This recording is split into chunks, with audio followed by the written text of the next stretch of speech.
Hi, everyone. Thank you for joining us today. We're here to talk about how Storyworth uses TV ads for a successful holiday season. Um, I wanted to introduce myself first. I'm Elizabeth Burgis. I'm Director of Client Services here at Tatari. And just since we're in the business, I wanted to mention that I'm currently watching the morning show on Apple. And with us today is also Greg, and he is head of marketing at Storyworth. I will let you introduce yourselves, Greg. Yeah, thanks, Elizabeth. Hi, everyone. My name is Greg Kapp. I'm head of marketing at Storyworth, which I'll tell you more about in a moment. Um, my favorite TV show that I'm watching right now is The Bear on FX and Hulu, and just because I've only finished it pretty recently, I have a lot of cool theories and ideas about where season 3 is going to go. So if you want to use the Q&A for discussing fan theories and stuff, totally game for that. But yeah, I'll switch it back to you, Elizabeth. Yeah, I love The Bear as well. That was fabulous. Um, and I can't count how many times I've watched Ted Lasso, so whatever. All right, so just want to talk a little bit about Tatari. Tatari is a platform for running and measuring ads across streaming TV and linear TV. We have worked tirelessly for the past 7 years to turn TV advertising into a digital-like experience, so measured, real time, and with the ability to manage varying levels of investment. Brands can use our platform to buy TV in-house or use our optional managed service offering, where we work with our clients to help strategize their campaigns and optimize TV plans on a week-to-week basis. We work with over 200 brands across many different verticals. Our brands are also in various stages of growth. We work with smaller brands that are really just getting started, adding TV into their mix to scale up. And also we work with the more legacy established brands. So now that we've covered an intro about Tatari, I'll turn it over to Greg to talk a bit about Storyworth. Thanks, Elizabeth. So Storyworth is a fairly simple service, but it's also very meaningful. Essentially, we email writers one question a week about their life. It could be a very light topic, like what were your favorite toys as a child, or it could be a very heavy one, like have you ever feared for your life? For the record, I've actually written about both of those topics in my own Storyworth memoir.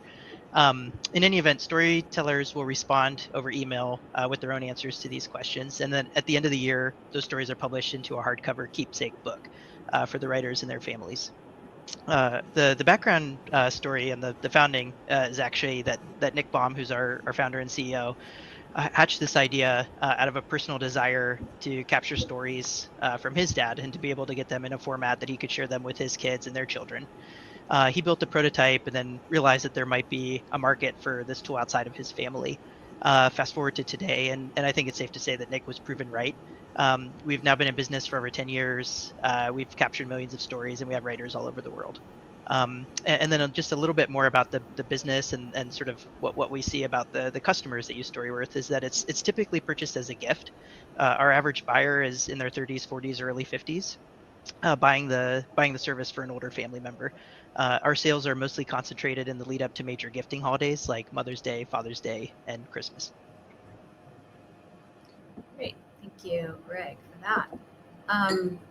Let's see. So just to talk a little bit about, I'm not sure, it looks like, oh, there we Yeah, go. there you go. What was your channel mix and why did you try TV?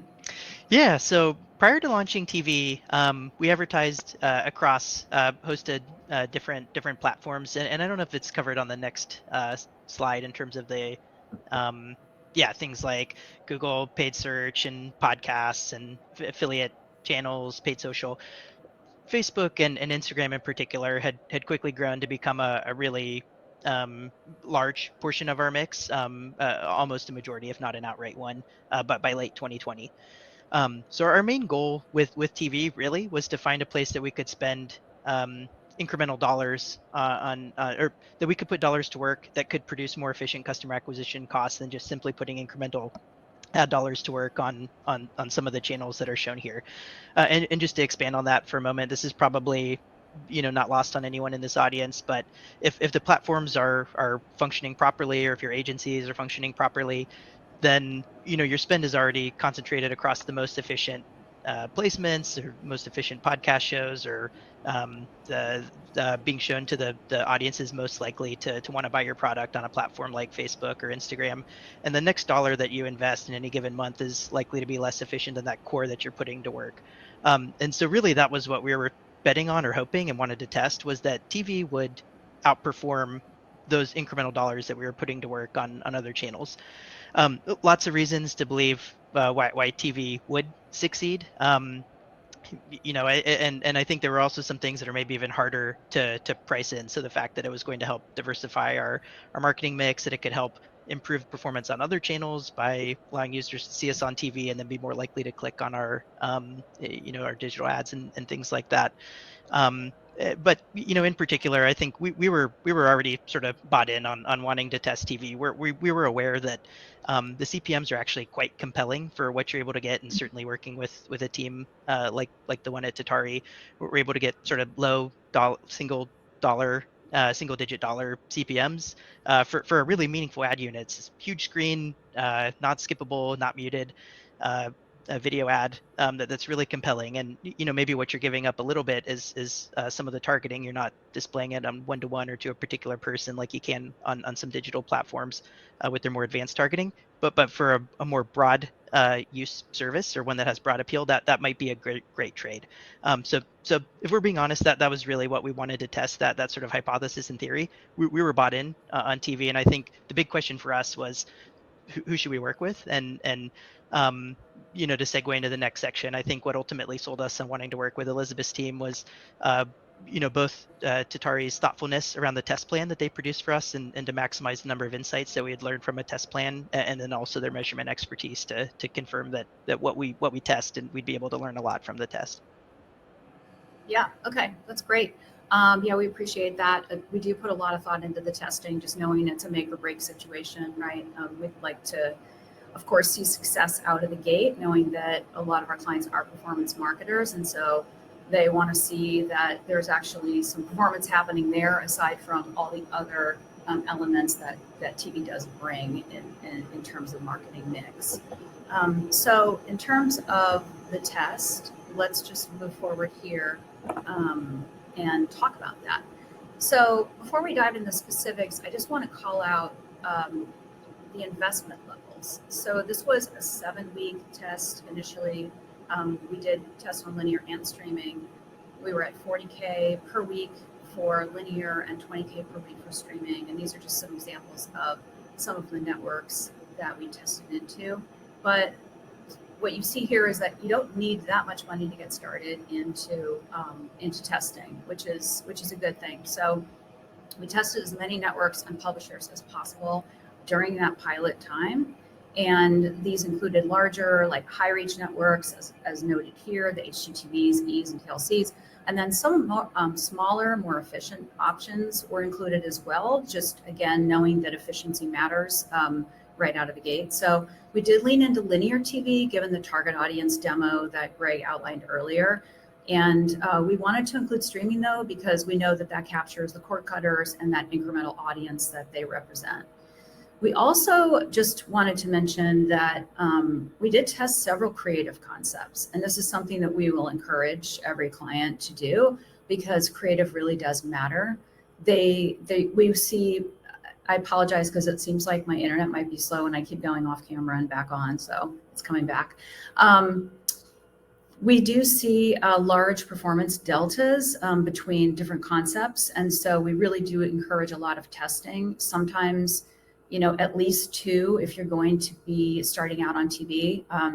I've seen it happen before where a pilot wasn't as successful because there was only 1 creative, and then in other cases we've seen 2 in the mix, and we've seen such a good performance with 1 that we would optimize out into that, and it just changes everything.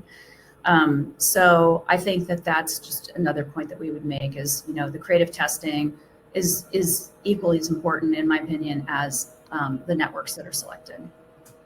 Yeah, absolutely. And from our perspective, we really ultimately wanted to answer the question, does TV work? Can it be sort of a really compelling part of our mix, or one that's sort of competitive with sort of those incremental dollars that could be invested in other channels.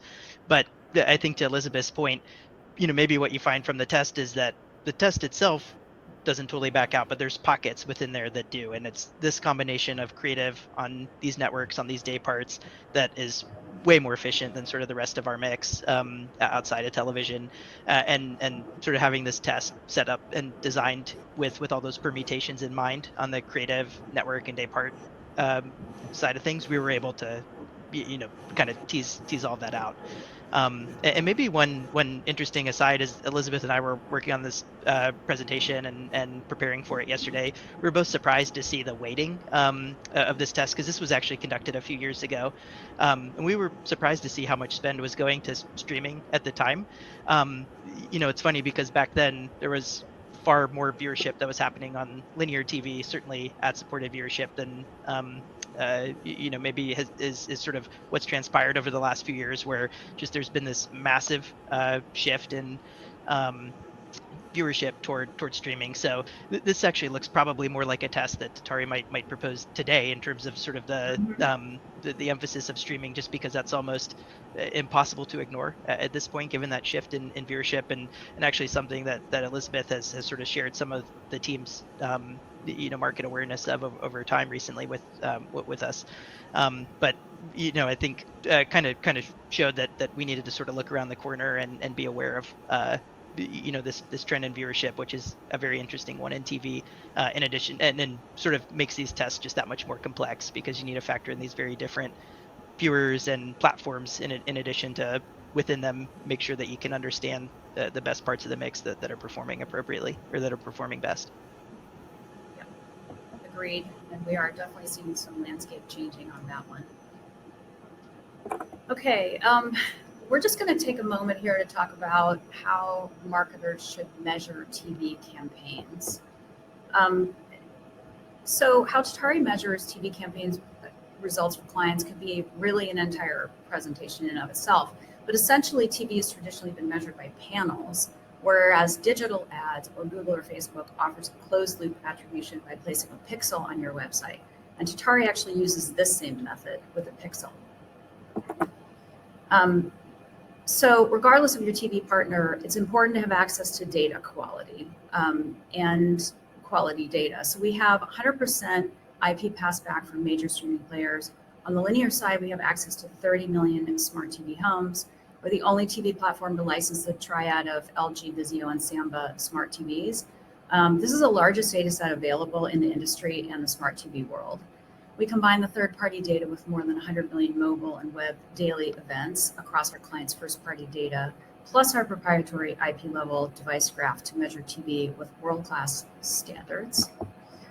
We do measure business outcomes and are able to export all of this data into Rockerbox to help inform plans. And that's what really puts you into a solid position for any campaign, but coming up now, holiday campaigns, by really knowing what's working. So getting back to Storyworth, following our testing phase, we did double down on what worked, and we were able to establish a strong core of networks that we knew drove solid results for us, and really build our holiday TV strategy around. We also continued testing because we are always thinking about testing, and this helps to increase reach and really build up that core base of networks that we want to be on. And we're always looking at creative optimizations, I mentioned earlier, as a lever in the mix. And maybe one quick thing I'd highlight is that in some ways these networks were pretty intuitive for us. So, for example, I mean, Hallmark really maps well to our buyers from a demographic standpoint, and the holiday specials that they run in Q4, and the family orientation of the programming. It's contextually incredibly relevant for us as it relates to marketing our product.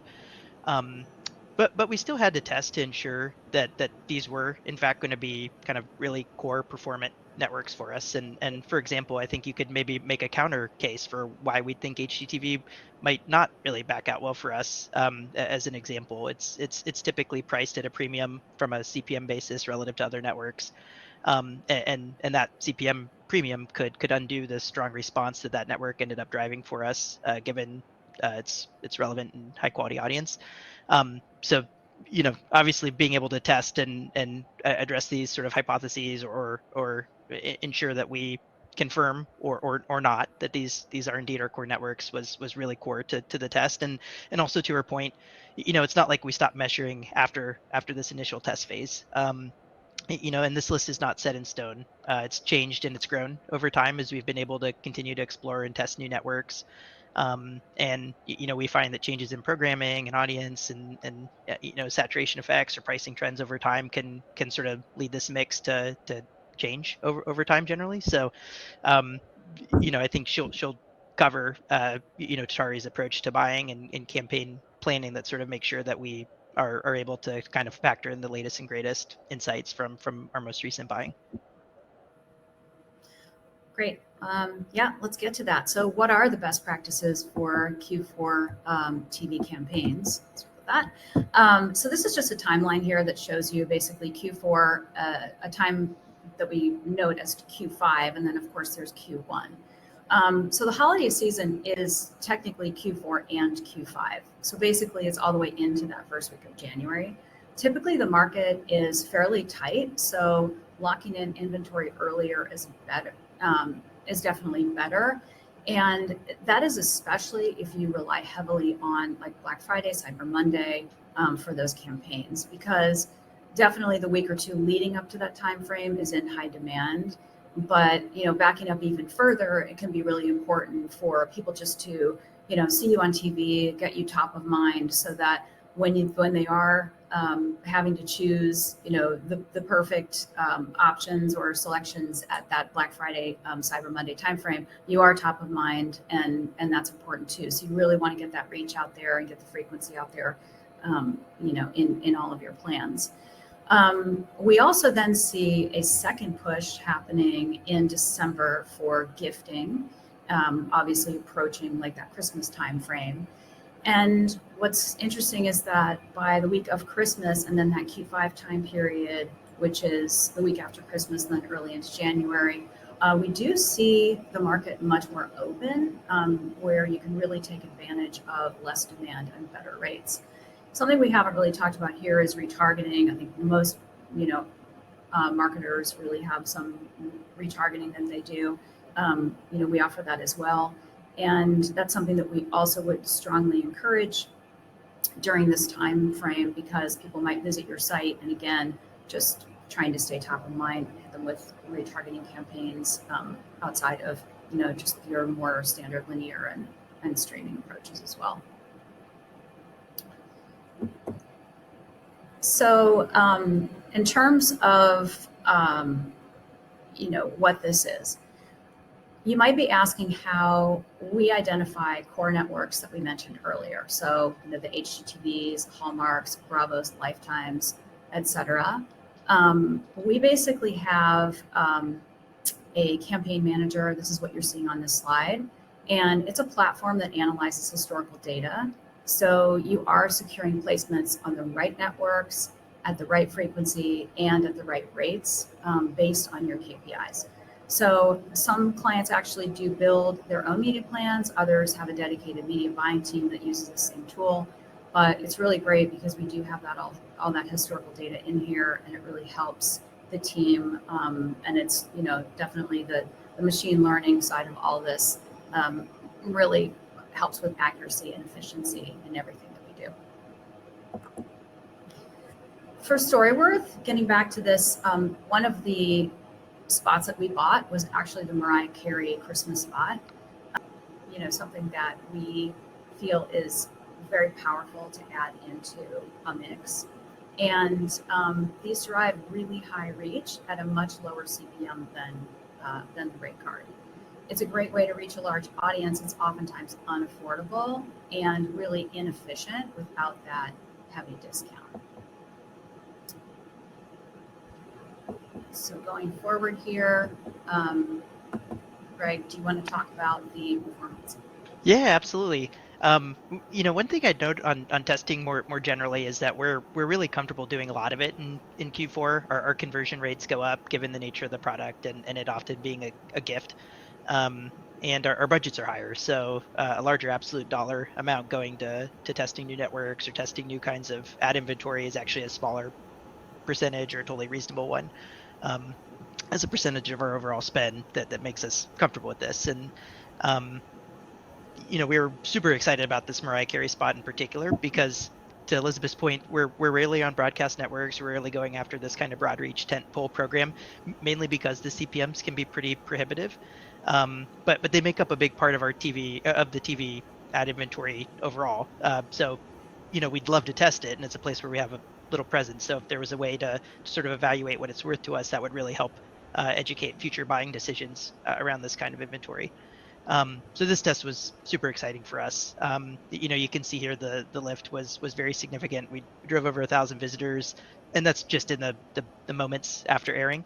Um, what I remember this spot vividly because I was watching it live myself with our CTO, who I think was just worried that maybe we'd crash the site or something. So we were watching it together and talking about it over Slack.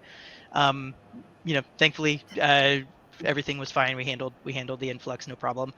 We the For what it's worth, the efficiency of this spot was still a bit weaker than maybe our core mix, which I think is probably to be expected. It still was a little bit of a higher CPM than what we're typically paying on cable and sort of our core programming, but it's just a very different type of audience that we were excited to test running our marketing against, and importantly we're able to come away with the data that helped us value that spot, and we'll be able to inform future buying decisions of similar types of inventory based on what we learned there. Great. We also were on the Today Show, and this is something else that is a way to reach a massive audience at a single buy. Do you want to talk a bit about the results here? Yeah, absolutely. So the results here were, arguably more compelling. I mean, the lift itself was more meaningful, especially when you consider we had multiple spots slammed together, or multiple spots over time. We were just able to drive more lift in aggregate. But what was really exciting about it was that we drove a 33% lower cost per visit, and what we really care about is that we drove almost a 50% lower cost new customer relative to the rest of our overall mix. That was great because essentially that gave us the desire to, and subsequently have incorporated the Today Show into our buy um, going forward as just a larger, just to help us expand out sort of the core of our buy. And I think obviously the fact that this was still a bit of a fire sale or discounted opportunity means we do have to make sure that we continue to capture stable pricing and viewership. But you kind of get a sense for how much more efficient this was. We actually have a little bit of room that we can afford to maybe increase our rates if necessary in order to secure the inventory, and being able to test this and know just where to dial in the rate is super duper important, and obviously a testament to sort of Tatari's approach and the data that we get at such a granular level. Yep. And the only thing I'll add to that is that, when you're on this or Mariah Carey, et cetera, there's just this brand halo element, this brand equity that is also associated with it. So I think that's another great part of being on these premium opportunities at these fire sale rates is you're getting some brand value out of it on top of getting the performance and the lift that we've already mentioned. Absolutely. So moving on to creative, we did mention that we've mentioned that we've tested a lot, and we did find a champion in all of this. Though it performed the best, we did continue to use other creatives in the mix for variety. And we didn't necessarily create a new ad for the holidays, which would helps in terms of like production costs. We didn't have to increase any production costs for that. So we did use this champion ad. It was previously tested, which is of course what we always want to be doing, and continuously optimizing. So we knew this was going to be a great one to really weigh heavily into the mix for the time frame. We also will note that we've done some testing on our own, and we've seen that a persistent watermark really does drive stronger performance, around 8%. So we do encourage that. There's it's also family-oriented creative concept, so it really aligns with that holiday sentiment. And then the other thing I'm going to note, because we're going to watch this in a minute, is we don't really see. We've seen advertisers walk away from using VO to call out that there's a sale happening on Black Friday or Cyber Monday. Doesn't mean that none of them do, but a lot of them have strayed from that, just knowing, because I think consumers expect sales during this time frame. So it's really nice to not have to necessarily modify your creative for it. Just using the best creative works. Sometimes you can put a banner in, something on an end card, but you don't necessarily have to redo your voiceover, in our opinion, from what we've seen. Greg, anything else you want to call out? Yeah, just a couple quick things. I mean, I think that captured, vast majority of our kind of opinions on the creative as well. We love it. You'll see the spot here in a minute. One thing that we have tested, and I think to Elizabeth's final point there around sort of being able to just tweak the end card or feature a sale or something with relatively little work, is that we have tried things. Given the nature of our product, it's gifted digitally to the recipient. So as a result, there's no shipping deadlines or things like that. So we've experimented with, say, in the final week leading into a holiday of putting a little banner on that says no, no shipping deadline, or essentially encouraging sort of the last minute purchase. These things are really easy to tweak and add and traffic out to the station. So always worth keeping that sort of list in mind of things and permutations that you can try with your creative. Could generally most concepts will allow you to tack those things on, no problem. And maybe for what it's worth, we'll be watching sort of our champion creative here. We have tested other types of ads, and I think some of the most common ones are user testimonials, both ones featuring actual customers or ones where we have professional actors that sort of act out um, the types of testimonials that we receive from customers. Those generally can perform well too, but that's why you have to test, and you'll see in a minute the spot that generally performs the most and gets sort of a line share of our spend as a result. Great. I'll just remind everyone of how Storyworth started, because you'll see Nick in this spot.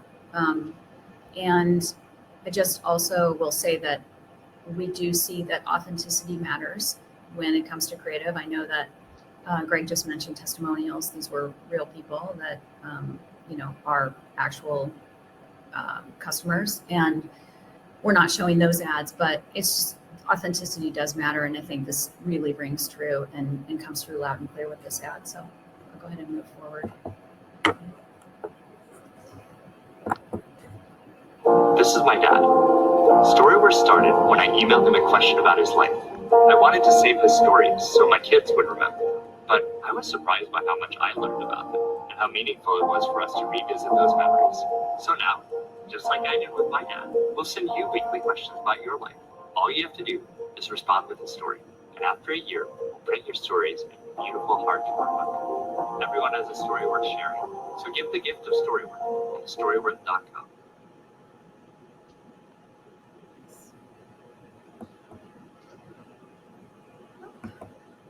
All right, so just to wrap up here, just wanted to tell you what we think would be key takeaways.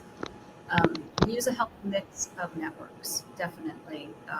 Tiers, we tier our networks. Tier 1 is the larger premium networks. Tier 3 are the more efficient ones. So use a mix of all of them, tiers 1 through 3. Premium buys, live events, and maximize reach and maintain efficiency whenever possible. And then also measure on outcomes. So lift is important, what we're driving to the site, CPVs, which is like cost per visit, cost per acquisition, ROAS, and then, plan and buy using historical data. And that really is important, especially going into these larger revenue, and sales timeframes of your cycle, and having that historical data is really important. Take advantage of the market fluctuations, the rates, and then, as we mentioned, and you just saw, leverage that champion creative. Use a creative concept and elements that have been tested, and again, that's really going to help maximize your performance during the holiday season. Greg, anything else you want to add to that? No, I think it's a great list.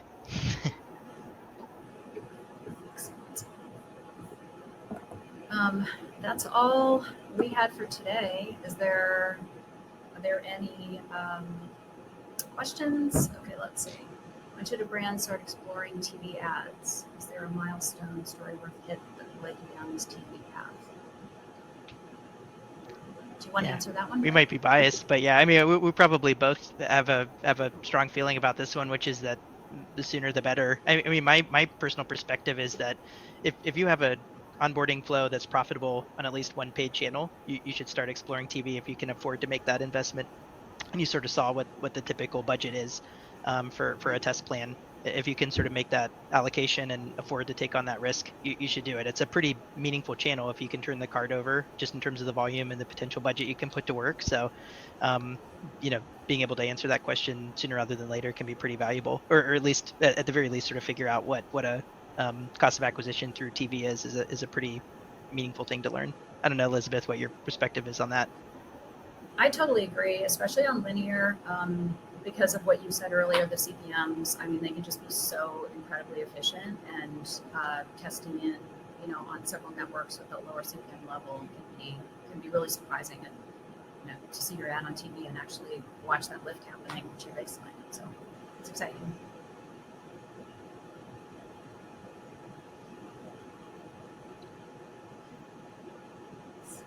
Based on your success with OTT and linear TV, what do you plan to try next in this area?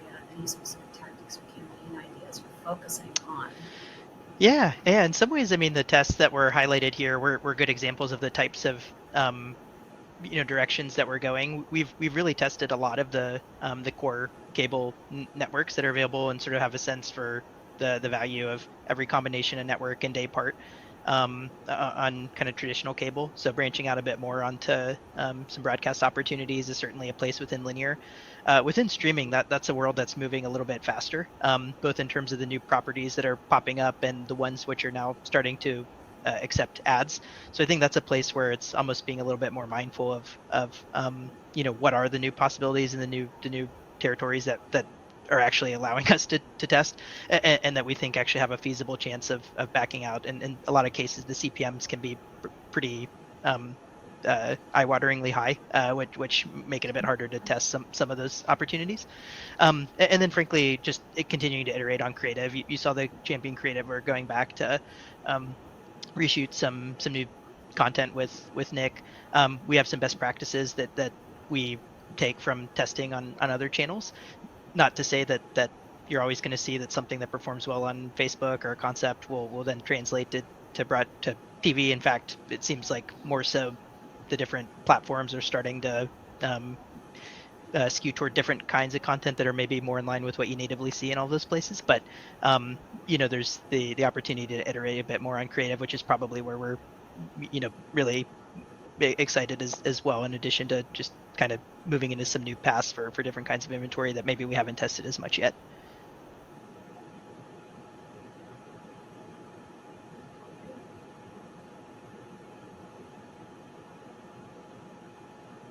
All right.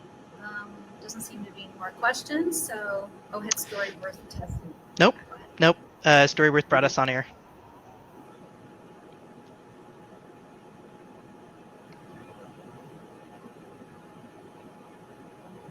I think it's been 3 years now? Yeah. I think it was 2020 around this time when we we're about ready to launch.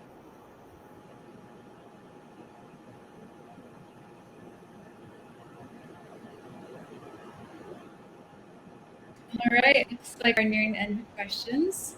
Elizabeth and Greg, thank you so much for sharing this presentation. Great examples, great best practices. This was really great, and I hope everyone enjoyed the customer story This is one of my favorite parts of these conferences. So yeah, so next we are actually at the end of the day, which just seems wild. It's been a great day, a lot of great sessions, and somehow here we are, almost at our last session. So the last one is going to be with Rockerbox's own CEO, Ron, and he's going to be covering holiday forecasting with MMM. So great session to kind of round things off. We hope to see you guys over there for just the final session of the day. You can grab that link from your calendar or your email, and we will see you there. All right. Thanks, everyone. Thank you, everyone. Thank you.